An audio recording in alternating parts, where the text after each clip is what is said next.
Halo semuanya, Assalamualaikum warahmatullahi wabarakatuh. Perkenalkan, nama aku Muhammad Aslam Al-Kautsar, biasanya dipanggil Alka, dengan nomor induk mahasiswa 140 120 4142 dari kelas IB 4407. Kali ini aku bakal membahas salah satu penugasan dari mata kuliah manajemen keuangan tentang EBIT dan juga EPS, atau yang bisa kita tahu sebagai Earning for Interest and Tax dan juga Earning per Share. Mengetahui lebih dalam lagi tentang EBIT dan juga EPS, kita langsung ke laptop. Oke, kali ini langsung saja kita masuk ke dalam pembahasannya tentang EBIT dan juga EPS. EBIT atau yang bisa kita kenal sebagai Earning Before Income Tax dan EPS sebagai Earning Per Share.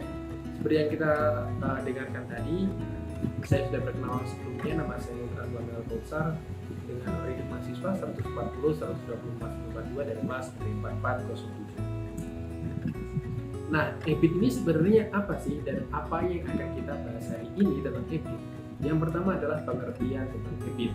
Lalu berikutnya adalah manfaat menghitung EBIT bagi investor. Lalu berikutnya lagi ada manfaat menghitung EBIT bagi manajemen dan juga rumus dan cara menghitung tentang EBIT.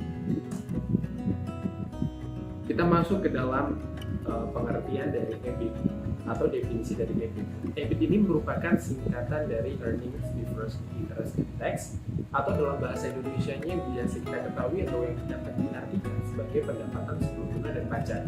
Nah, dari nilai EBIT kita bisa tahu berapa laba yang dihasilkan sebuah perusahaan dari kegiatan operasionalnya dan tanpa mengikutsertakan bunga dan pajak. Karena itu EBIT juga sering disebut sebagai laba operasional. Nah, manfaat apa sih yang didapatkan sebagai investor ketika menghitung EBIT? Yang pertama itu adalah investor dapat mengetahui sehat atau tidaknya suatu perusahaan. Berikutnya, investor juga dapat mengetahui tentang konsep, ide, dan juga kegiatan suatu perusahaan tertentu yang nantinya akan dia buat untuk investasi. Lalu berikutnya yang ketiga adalah mampu membantu membuat perbandingan kinerja manajemen dari sebuah perusahaan. Dan yang terakhir sebenarnya masih banyak teman-teman, cuman saya cantumkan 4 saja.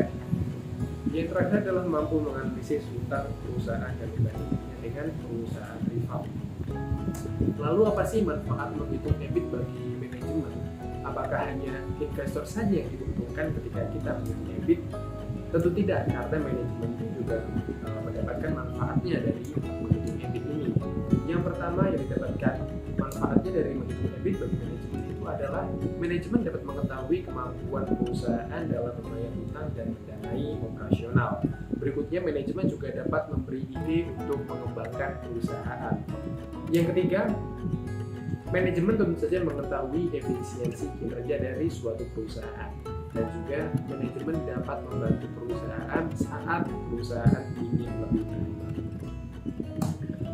Pembahasan berikutnya kita masuk dalam cara dan rumus menghitung EBIT. Ada dua cara dalam menghitung EBIT. Yang pertama dengan metode langsung dan berikutnya dengan metode tidak langsung. Untuk metode langsung, rumusnya penjualan bersih dikurangi harga pokok penjualan dikurangi biaya operasional. Mohon maaf. Rumus dari metode langsung menghitung EBIT itu adalah penjualan bersih dikurangi harga pokok penjualan dikurangi biaya operasional. Dan sedangkan metode tidak langsung menghitung EBIT itu adalah laba bersih ditambah biaya bunga dan juga ditambah oleh pajak. Kita akan masuk ke dalam contoh soal dari menghitung EBIT. Di sini kita sudah ketahui ada soal di sini yang berbunyi begini. Contoh menghitung EBIT untuk menilai profitabilitas perusahaan. Laporan pendapatan tahun 2019 perusahaan A. Datanya adalah sebagai berikut. Kita ketahui sudah ada di layar ini. Hasil penjualan sebesar 5 juta, harga 5 miliar ya. Hasil penjualan sebesar 5 miliar, harga pokok penjualan atau HPP sebesar 2,4 miliar, laba kotor sebesar 900 juta, biaya operasional sebesar 350 juta, biaya bunga sebesar 200 juta, pajak penghasilan sebesar 45 juta, laba bersih sebesar 300 juta. Nah, dengan menggunakan metode tidak langsung, nilai EBIT-nya adalah sebagai berikut. Rumus EBIT dari metode tidak langsung itu merupakan laba bersih ditambah pajak ditambah bunga. Di sini kita ketahui laba bersihnya sebesar 300 juta, kita ketahui juga nilai pajaknya juga sebesar 45 juta, dan juga jumlah dari bunganya sebesar 200 juta. Lalu tinggal kita tambahkan saja teman-teman, hasilnya sebesar 545 juta. Kali ini kita masuk ke pembahasan kedua, yaitu EPS. Nah, sebelum kita akan membahas tentang EPS, apa saja yang akan kita pelajari hari ini tentang EPS, atau apa saja yang akan kita bahas hari ini tentang EPS ini. Yang pertama tentu saja pengertian tentang EPS. Berikutnya ada fungsi EPS bagi investor. Berikutnya juga ada rumus EPS dan tentu saja cara menghitung EPS-nya itu sendiri. Oke, kita masuk ke dalam pengertian EPS.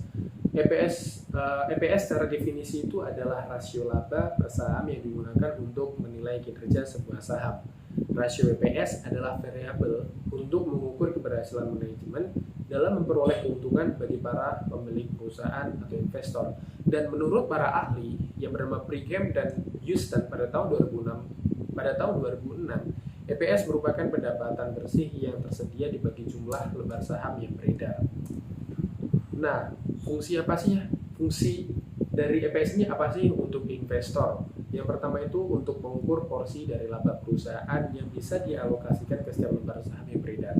Berikutnya untuk menilai PER atau rasio harga laba perusahaan agar bisa dibandingkan dengan perusahaan sejenis di industri yang sama.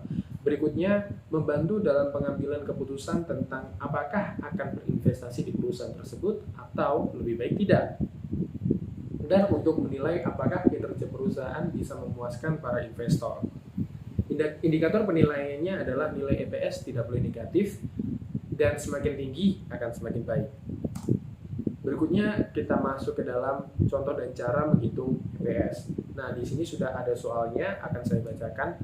Terdapat perusahaan yang menghasilkan laba sebesar 5 miliar rupiah dengan jumlah saham yang beredar sebanyak 10 juta lembar saham. Berdasarkan rumus sebelumnya, berapakah nilai EPS dari perusahaan tersebut? Rumus EPS adalah total laba dibagi total jumlah saham. Total labanya diketahui sebanyak 5 miliar dan total jumlah saham yang kita diketahui sebanyak 10 juta. Lalu tinggal dibagi aja antara 5 miliar dan dibagi dengan 10 juta sama dengan 500 rupiah. Jadi earning per share-nya adalah 500 rupiah. Sehingga dapat disimpulkan bahwa setiap lembar saham yang dari perusahaan tersebut menghasilkan laba sebesar 500 rupiah. Semakin tinggi nilai EPS, maka perusahaan tersebut mendapatkan penilaian semakin tinggi dalam menghasilkan laba atau keuntungan. Mungkin itu saja yang bisa saya bahas. Bila ada kurangnya sepenuhnya dari saya, jika ada lebihnya tentu saja bukan dari saya, pemberian dari Allah Subhanahu wa taala. Terima kasih. Wassalamualaikum warahmatullahi wabarakatuh.